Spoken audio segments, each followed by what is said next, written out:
Assalomu alaykum hurmatli obunachilar. Ko'rib turganingizdek, Gulyon tumanida yo'lni ta'mirlash qismi oxiriga yetib tugallamaganligi sababli ikkita mashina o'rtasida to'qnashuv kelib chiqqan, ya'ni avariya holati kelib chiqqan.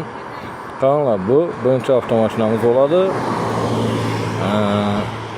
Bu esa ikkinchi avtomashinamiz bo'ladi.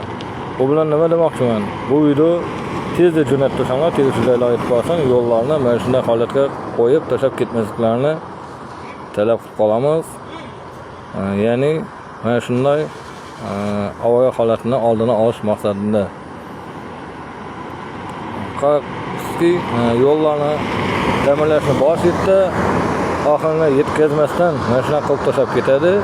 Keyin mana shunday avariya holatlari kelib chiqadi. Ko'rib turibsizlar, yana bir aytib o'taman. Ikkita mashina o'rtasida to'qnashuv kelib chiqqan.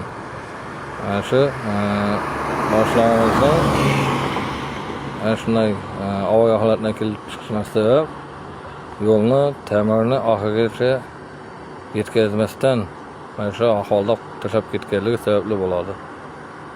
Ya'ni qarabsizki, ikkita avtomashina egalari moddiy zarar ko'rishlarini mana shunday yo'llar ta'mirlashi oxiriga yetmaganligi sababli bu kelib chiqadi.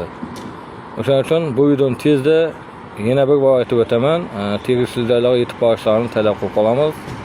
Mana shu yo'llarni shunday ahvolda tashlab ketmasliklarini, ta'mirlashni boshladimi, oxirigacha yetkazishlarini talab qilib qolamiz. Bu videoni tezda yo'l qo'yinglar.